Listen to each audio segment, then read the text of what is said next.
Oi, pessoal, tudo bem? Vamos lá? Como eu tinha combinado com vocês, eu ia gravar esse vídeo para a gente fechar o conteúdo que falta. E nós estávamos falando sobre a República Populista. Vimos então ali o governo do presidente Jânio Quadros, que foi um governo que vai enfrentar uma crise econômica muito grave, muito por conta do governo anterior, do Juscelino Kubitschek, que vai ter uma política externa de neutralidade e isso vai gerar problemas, vai gerar, num contexto de Guerra Fria, vai gerar a oposição ali de muitos que o apoiavam até então. Jânio Quadros vai se enfraquecendo, vai se isolando, vai perdendo apoio político até que renuncia e o Brasil entra numa crise sucessória, porque vários setores ali da sociedade brasileira, principalmente das Forças Armadas, eram contrários à posse do vice-presidente, o João Goulart. A solução, então, a solução, pelo menos temporária, a essa crise vai ser uma mudança na Constituição que vai transformar o Brasil numa república parlamentarista. Dessa forma, o João Goulart assumiria a presidência, mas não governaria. Esse governo passaria por um plebiscito, por uma consulta popular. Seria em 1966, quando terminaria o mandato que era do presidente João Goulart. Na verdade, originalmente do Jânio Quadros, né? Mas o João Goulart ele consegue antecipar esse plebiscito para 1963 e nesse ano, então, a população brasileira é consultada a decidir se mantém o parlamentarismo ou retorna, né, ao presidencialismo. A maioria dos brasileiros decide pelo retorno ao presidencialismo e o João Goulart, portanto, passa a governar com poderes de presidente. Dessa forma, ele passa a pôr em prática o seu projeto de governo, que é as reformas de base. As reformas de base, então, eram um conjunto de reformas estruturais, né, no Brasil, que seriam aplicadas aqui e que tinham como principal ponto a reforma agrária. Vai haver uma oposição muito grande às reformas de base, principalmente em relação à reforma agrária. E, dessa forma, João Goulart, no dia 13 de março de 1964, realiza um grande comício na Central do Brasil, no Rio de Janeiro. Ali, então, falando para milhares de pessoas, ele discursa, então, a favor das reformas e fala sobre a necessidade delas serem realizadas. E convoca ali o povo, a população, a pressionar o Congresso para que as reformas fossem aprovadas. Muitos vão considerar que houve uma radicalização do presidente nesse momento. Poucos dias depois, isso foi no Rio de Janeiro, em São Paulo ocorre uma manifestação contrária ao governo do presidente João Goulart, a Marcha da Família com Deus pela Liberdade, que vai ser convocada ali por várias lideranças políticas de oposição ao presidente, setores da Igreja Católica, das igrejas protestantes, associações variadas e assim por diante. Essa marcha, então, ela era uma marcha contrária às reformas, contrária ao governo João Goulart e também contrária ao que se entendia como uma ameaça comunista no Brasil. O fato é que, poucos dias depois, mais uma vez, na virada do dia 31 de março para o dia 1º de abril, nós temos, então, uma mobilização de setores das Forças Armadas contra o presidente João Goulart. Nessa data, tropas saídas de Juiz de Fora, em Minas Gerais, sob a liderança do general Olímpio Mourão Filho, se deslocam até o Rio de Janeiro com o objetivo de prender o presidente João Goulart. Esse episódio, então, é uma ruptura democrática, porque nós temos um presidente que foi eleito, né, vice-presidente, mas que assume legitimamente a presidência do Brasil e que está sendo deposto por meio de um golpe, por meio de um ato de força. Esse golpe foi promovido por setores das Forças Armadas, mas teve também apoio de setores da sociedade civil, apoio de civis. Portanto, ele é conceituado, né, na historiografia como um golpe civil-militar. Então, após o golpe civil-militar de 1964 e a deposição do presidente João Goulart, começa uma nova fase política do Brasil. O regime militar, né, que foi um momento em que a democracia que vai ser rompida em 64 ela só vai retornar a partir de 1985. Portanto, foi um período ditatorial, a ditadura militar no Brasil. Bem, O primeiro presidente militar que vai assumir o comando do país foi o Marechal Humberto de Alencar Castelo Branco. Castelo Branco pertencia a uma ala mais moderada das Forças Armadas que defendia uma espécie de intervenção militar, ou seja, uma intervenção pontual que tiraria o presidente, né, que trocaria o governo que se considerava ineficiente, irresponsável ou até, segundo alguns, tendendo ao comunismo, por um governo comandado por militares que colocariam ordem na economia, trariam a pacificação política e depois retornariam à democracia. Então, esse era um grupo mais moderado. Havia um grupo mais radical entre os militares que defendia uma permanência indeterminada dos militares no poder. Pois bem, Castelo Branco, então, durante o seu governo, vai decretar os atos institucionais. O que foram atos institucionais? Foram decretos, foram ordens dadas ali pelos presidentes militares para modificar aspectos da Constituição, que era aquela Constituição Democrática de 46. Pois bem, o primeiro ato institucional vai suspender as próximas eleições presidenciais e vai estender ali o mandato do presidente, que terminaria em 66, né, do Castelo Branco, né, que terminaria em 66 para 67. Tá? E também estabelecia ali eleições indiretas. Tá? O ato institucional número 2 vai instituir o bipartidarismo e oficializar o formato das eleições presidenciais. Vamos lá, ato institucional número 2. A partir de então, o presidente da República seria eleito por um colégio eleitoral, formado por deputados e senadores, e não mais pelo voto direto da população. Então, seriam eleições indiretas. Tá? E também o ato institucional número 2 proibiu todos os partidos políticos existentes até então, permitindo apenas 2 partidos, a existência de 2 partidos, o partido do governo, a Arena, Arena significa Aliança Renovadora Nacional, e o partido de oposição, o MDB, o Movimento Democrático Brasileiro, certo? Bem, o ato institucional número 3 instituía ali eleições indiretas para governadores de estado e a nomeação de prefeitos de capitais, como a cidade de São Paulo, por exemplo. Depois de tantas modificações, foi necessário criar uma nova Constituição, e o ato institucional número 4 vai outorgar uma nova Constituição, a Constituição de 1967, que vai incorporar todas essas modificações.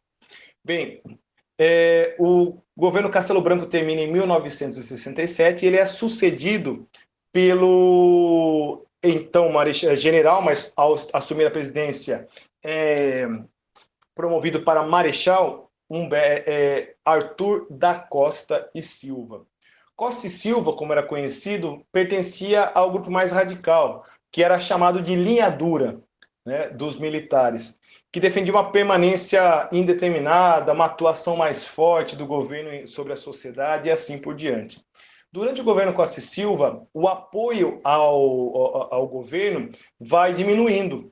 Muitas dos setores ali que apoiaram o golpe civil-militar de 64 e apoiaram o governo até ali começaram a se tornar opositores. Começam a haver manifestações da sociedade civil e em setembro de 1968, já depois de um ano inteiro ali de mobilizações e protestos contra o governo, um deputado federal do MDB, Márcio Moreira Alves, às vésperas ali do feriado de 7 de setembro, faz um discurso criticando o governo, criticando o regime, ele que já vinha se destacando por denunciar ali casos de tortura e violações de direitos humanos por parte do governo, faz um discurso, então, em que ele convoca a população para boicotar o 7 de setembro, para as pessoas não saírem de casa durante o feriado e os desfiles ali promovidos pelas autoridades militares. O governo pede a cassação do mandato do parlamentar e o Congresso Nacional rejeita, nega, né, se recusa a cassar o colega. Por conta disso, no dia 13 de dezembro de 1968, o governo Costa e Silva vai baixar ali o ato institucional número 5, o famoso AI-5, que, entre outras coisas, vai fechar o Congresso temporariamente, Congresso Nacional, vai estabelecer a censura prévia, ou seja, as notícias, as informações, antes de tornarem-se públicas, passavam por uma censura. Então, a partir desse momento, vai surgir a figura do censor, que era um agente do Estado, alguém que trabalhava para o governo e que tinha a função, então, de fiscalizar, né, tudo aquilo que seria publicado. Então, notícias de jornal, de televisão, rádio, peças de teatro, livros, músicas, filmes, etc. Toda obra, né, de informação ou cultural deveria passar antes pela censura. E o AI-5 também vai tirar muitos dos direitos civis, né, da população, como vai restringir o direito ao habeas corpus e assim por diante. Há, então, um endurecimento do regime. O Costa e Silva governa até 69, quando tem um problema de saúde, precisa se retirar do governo, e aí, então, o seu vice era um civil chamado Pedro Aleixo, que é impedido de assumir, e assume, então, no lugar do vice, que era civil, uma junta militar. Essa junta militar governa até a eleição indireta do próximo presidente, que é o Emílio Garrastazu Médici, mais conhecido como Médici. Durante o governo Médici, a violência ela vai aumentar, porque a oposição, uma boa parte da oposição passa a adotar a luta armada. E, por parte do regime, também o Estado aumenta a repressão contra os opositores. Por isso, esse período de governo Médici vai ficar conhecido como Anos de Chumbo. Porém, é o mesmo momento em que há um grande crescimento da economia brasileira, o chamado milagre econômico. Então, essa aceleração do crescimento econômico brasileiro vai fazer com que Médici, apesar de todos os problemas ali do seu governo, seja um dos mais populares, um dos presidentes militares mais populares. Um outro fator que contribui para isso também é que no ano de 1970 o Brasil ganha a Copa do Mundo do México, o tricampeonato, e o governo vai usar isso a seu favor. Também é importante dizer que é um governo que vai enfatizar muito a propaganda a favor do governo, com vários slogans, né, que eram repetidos por todo o Brasil, como o Brasil é o país do futuro, ninguém segura esse país, e o mais famoso e controverso, Brasil, ame-o ou deixe-o, certo? Bem, em 1973, esse crescimento econômico já começa a diminuir, principalmente por conta das consequências do primeiro choque do petróleo. O ano de 73 é um ano, então, em que o preço do barril de petróleo vai disparar por pressão ali, por ação dos países produtores de petróleo. As crises políticas acabam contribuindo para essa crise econômica também. Em 74, um presidente da linha mais moderada, né, do grupo lá do Castelo Branco, acaba assumindo indiretamente ali a presidência. Indiretamente não, acaba sendo eleito, eleito indiretamente para assumir a presidência. O presidente Ernesto Geisel. Geisel, então, assume o seu governo propondo, então, uma abertura política, uma transição à democracia. Só que ele mesmo vai enfatizar que essa abertura política ela vai ser lenta, gradual e segura, ou seja, bem aos poucos e controlada pelo governo. Apesar dessa perspectiva de abertura, alguns retrocessos também acontecem, né? Algumas medidas autoritárias são tomadas pelo governo, como, por exemplo, o famoso Pacote de Abril de 77, onde uma série de medidas autoritárias são tomadas ali pelo presidente Geisel. Nesse momento, Geisel fecha o Congresso Nacional por alguns dias, estende o mandato presidencial de 5 para 6 anos, não contando o seu, mas o próximo presidente, e também vai estabelecer ali uma parcela do Senado que vai ser eleita de forma indireta. Um terço, mais ou menos, do Senado dos senadores passa a ser eleito indiretamente. Esses senadores eleitos indiretamente, não pelo voto popular, vão ficar conhecidos como senadores biônicos. Era uma forma, então, do governo ter ali um apoio maior dentro do Congresso Nacional. Bem, mas durante o governo Geisel, já em 1978, o AI-5 é revogado. Então, algumas medidas como a censura prévia e tudo mais começam a diminuir, embora ainda haja censura e vai haver por alguns anos ainda. O Geisel consegue fazer o seu sucessor e consegue, então, garantir a escolha indireta ainda do general João Figueiredo. João Figueiredo, então, dá prosseguimento à abertura política. Em 79, já no seu governo, é aprovada a Lei da Anistia. O que era a Lei da Anistia? A anistia é perdão, basicamente. Né? Havia muitas pessoas que haviam deixado o Brasil ou porque eram perseguidas ou porque corriam algum risco, né? E, portanto, não podiam voltar ao país. Essas pessoas, então, se consideravam exiladas, deixaram seu país à força e não podiam voltar. A lei da anistia garantia o retorno dessas pessoas, elas poderiam voltar e não seriam processadas por isso. Mas a lei da anistia é muito controversa, porque ela garante, então, ali a anistia àqueles acusados de crimes contra o governo, crimes políticos, mas também garante o perdão aos agentes do Estado. Então, digamos que é um perdão dos dois lados, daqueles que eram contrários ao regime e daqueles que atuavam em favor do regime. Também, nesse momento, nós temos o retorno do pluripartidarismo. Vários partidos políticos, o retorno dos partidos políticos, e novos partidos são criados. Da Arena, basicamente, dois partidos vão surgir. O PDS, que depois vai se transformar no PP, no Partido Progressista, e o PFL, PDS era Partido Democrático Social, depois ele se transforma no PP. PFL era o Partido da Frente Liberal, que depois vai se transformar no DEM, no Democratas. Esses dois partidos surgiram então da Arena, do partido do governo. Do MDB vão surgir vários partidos, o PMDB, o principal, mas também teremos ali o PDT, o PDT, o Partido Democrático Trabalhista, que existe até hoje, o PV, né, o Partido Verde, o PT, o Partido dos Trabalhadores. Tá? Então, esses partidos vão surgir nesse momento aí, ainda durante o regime militar, ainda durante o governo do João Figueiredo. Em 1985, haveriam eleições presidenciais, mas essas eleições, de acordo com a Constituição, seriam indiretas. Então, um deputado federal do MDB, chamado Dante de Oliveira, propõe uma mudança na Constituição, uma emenda, para que as eleições de 85 pudessem ser diretas. Só que isso precisava passar pela aprovação no Congresso. Então, vai haver toda uma mobilização popular para pressionar o Congresso Nacional para aprovar essa mudança, para que as eleições de 85 pudessem ser diretas. Esse movimento vai ficar conhecido como Movimento Diretas Já.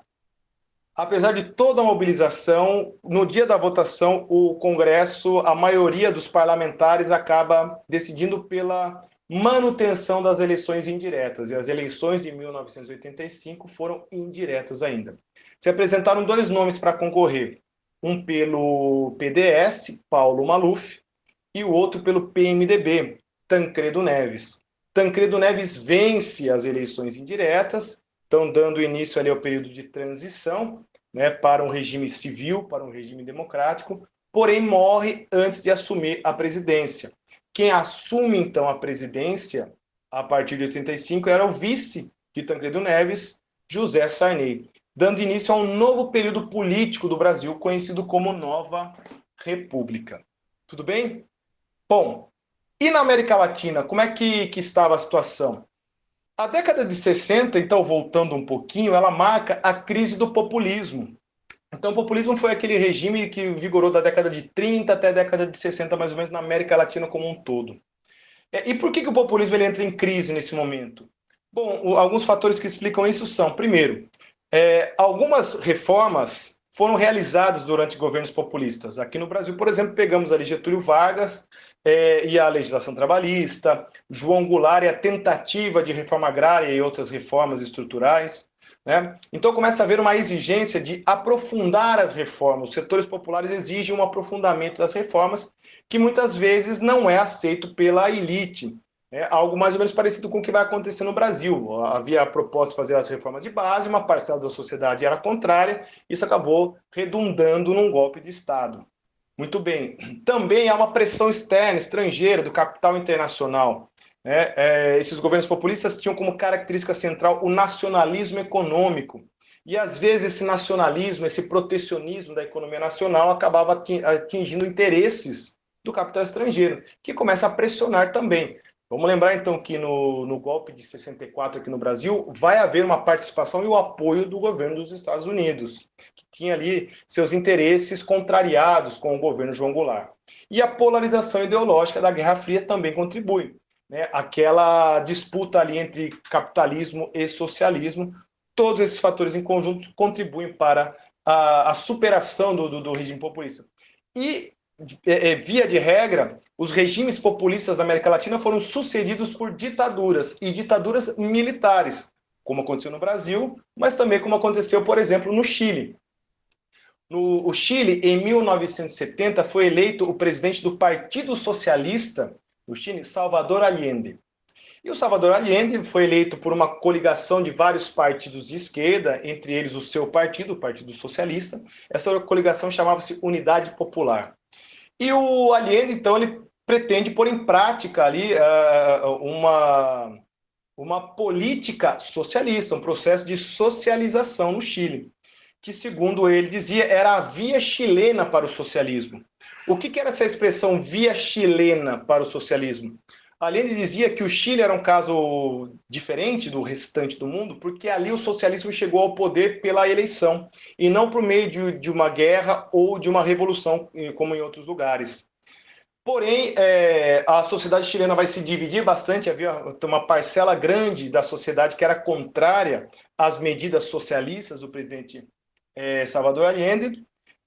E nesse momento, então, em 11 de setembro de 1973, com apoio, inclusive, do governo dos Estados Unidos, o militar Augusto Pinochet lidera um golpe de Estado contra o presidente Allende. O presidente Allende é deposto e é morto nesse golpe de Estado, no 11 de setembro, e a partir daí começa uma ditadura no Chile, sob o comando do general Augusto Pinochet, que vai durar até 1990. Essa ditadura ela tem como característica uma forte repressão, um forte autoritarismo, um personalismo muito grande, porque será um ditador só durante todo esse tempo. Mas ela é marcante pelas suas reformas econômicas.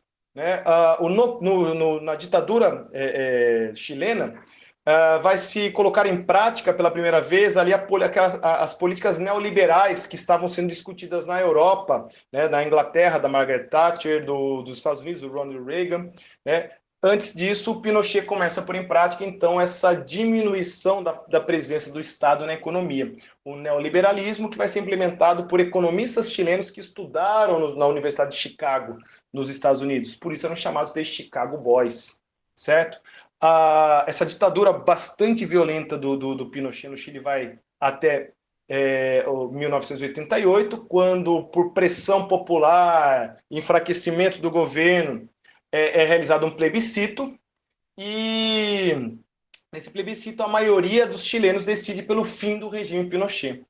No ano seguinte, 1989, ocorrem eleições, e em 1990 o país retorna à democracia. Tudo bem? Então, esse é o caso do Chile, onde o populismo ali ele foi substituído por um regime militar. Na Argentina também temos algo parecido. Em 1976, vai ser um golpe militar derruba ali o que restou do governo de Juan Domingo Perón. Juan Domingo Perón era um líder populista da Argentina muito semelhante a Getúlio Vargas no seu estilo de governo. Ele governou durante os anos 40 e 50, se foi exilado na Espanha, volta para a Argentina no início dos anos 70, é eleito presidente e acaba morrendo. E aí, com sua morte, a vice-presidente era sua esposa, Isabel Perón, que acaba sendo deposta por um golpe militar. A ditadura militar na Argentina dura menos tempo, de 1976 a 1982, mas é muito violenta, principalmente o período comandado por Rafael Videla, que vai até 1981. Nesse momento começa o que os argentinos chamam de guerra suja, ou seja, a eliminação de opositores por parte do Estado ditatorial argentino. Em torno de 30 mil argentinos morreram ou foram desaparecidos durante esse período de ditadura. Então é um número muito alto por um período tão curto de tempo. E a partir de um certo momento, algumas mães começam a se mobilizar, então, na Praça de Maio, em Buenos Aires, para exigir informações sobre seus filhos desaparecidos. Essas mães, então, que carregavam fotografias dos seus filhos, pedindo ali informações, vão ficar conhecidas como Mães da Praça de Maio. Foi um dos principais movimentos de resistência e protesto contra o regime militar argentino. Em 1982, a Argentina ataca a Inglaterra em disputa com as Ilhas Malvinas. E aí dá início, então, a um conflito entre a Argentina e Inglaterra, que vai ficar conhecido como Guerra das Malvinas. O governo argentino perde essa guerra e essa derrota vai enfraquecer bastante a ditadura. Tanto é que, pouco tempo depois, o último ditador argentino renuncia e eleições democráticas são convocadas, dando início, então, ao retorno à democracia na Argentina. Então, esse período ele é bastante marcado por isso. A crise do populismo normalmente vai ser superada por regimes autoritários. Argentina, Chile e Brasil. Tudo bem? Então, fechamos aqui essa primeira parte do que nós precisávamos estudar. Ok, pessoal? Muito obrigado. Vamos parar por aqui.